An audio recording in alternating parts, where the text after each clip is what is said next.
গত ৩ বছর পূর্বে সিপাহীজলা জেলার সোনামুড়া দুর্গাপুর এলাকার সানিয়া আক্তারের সাথে বিবাহ বন্ধনে আবদ্ধ হয়েছিলেন উদয়পুর টাউন সোনামুড়ার সোহেল পোদ্দার নামে এক যুবক। কিন্তু একটা সময় পড়াশোনা করার জন্য সানিয়া তার স্বামী সোহেলকে বোঝানোর চেষ্টা করে সে পড়াশোনা করবে এবং তার ভবিষ্যতের জন্য। পরবর্তী সময় পড়াশোনার জন্য স্বামী সোহেল পোদ্দার সোনামুড়া কবি নজরুল মহাবিদ্যালয়ে ভর্তি করিয়ে দেন তার স্ত্রী সানিয়া আক্তারকে।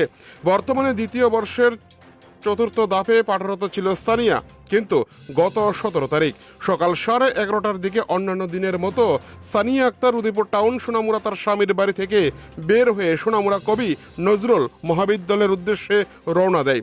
দুপুর গড়িয়ে রাত পর্যন্ত বাড়ি ফিরে না আসার কারণে যখন সোহেল তার স্ত্রীর মোবাইলে ফোন করে সেই সময় মোবাইল ফোন সম্পূর্ণরূপে বন্ধ পাওয়া যায়।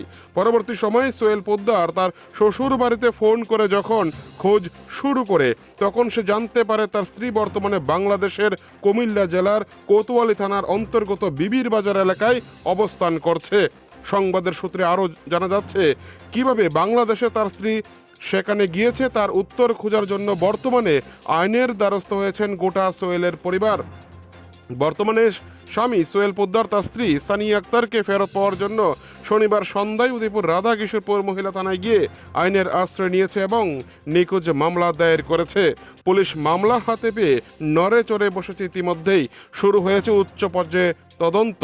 তার স্ত্রীকে বাংলাদেশে পাঠানোর সাথে কেউ জড়িত রয়েছে কিনা সেই বিষয়ে প্রশাসনের কাছে আবেদন জানিয়েছেন সোহেল পোদ্দার। যদি কেউ এই ঘটনার সাথে জড়িত থেকে থাকে তাহলে তার বিরুদ্ধে যেন কঠোর শাস্তির ব্যবস্থা করা হয়।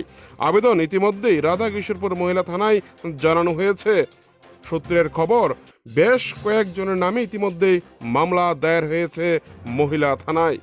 উদয়পুর থেকে নিজস্ব প্রতিনিধির রিপোর্ট, টিভি 100 বাংলা।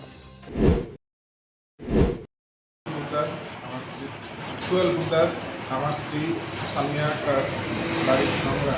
গত 17 তারিখ কলেজের নাম করে সোনামুড়া কবি নজরুল মহাবিদ্যালয়ে পড়াশোনা করে কলেজের নাম করে বাড়ি থেকে বের হওয়ার পর আমার শ্বশুরবাড়িতে যায়। কোন জায়গায় শ্বশুরবাড়ি? কোন জায়গায়? শ্বশুরবাড়ি সোনামুড়া দুর্গাপুর। এখানে যাই, যাওয়ার পর মোবাইল সুইচ অফ। মোবাইল ফিরে নাই, বাড়িতে ফিরে আসা নাই। এরপর আমি অনেকবার ফোন করেছি, মোবাইল সুইচ অফ। এরপর আমি শাশুড়ি মোবাইলে ফোন করি, উনি মোবাইলে বলছে না আমার স্ত্রী আমার স্ত্রী ওনার বাড়িতে আছে, কিন্তু দেওয়া যাবে না, ফোন দেওয়া যাবে না। এরপর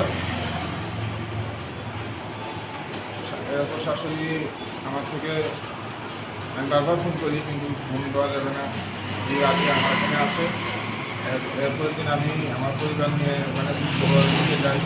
যাওয়ার পর শুনি সে তাকে বাংলাদেশ একটা ছেলের সাথে পালিয়ে যেতে সাহায্য করছে। ওরা কারা সাহায্য করেছে? আমার শাশুড়ি সহ তার শাশুড়ি, আমার ভাইয়ের বউতো, শাশুড়ির যে ছেলে সমুদ্রের বউতো, তারা সবাই মিলে বাংলাদেশে পাচার করে। আজকে আজকে থানায় কি করেছেন আপনি? ওমেন আজকে আমি মামলা করেছি। নিখোঁজ মামলা করেছেন নাকি?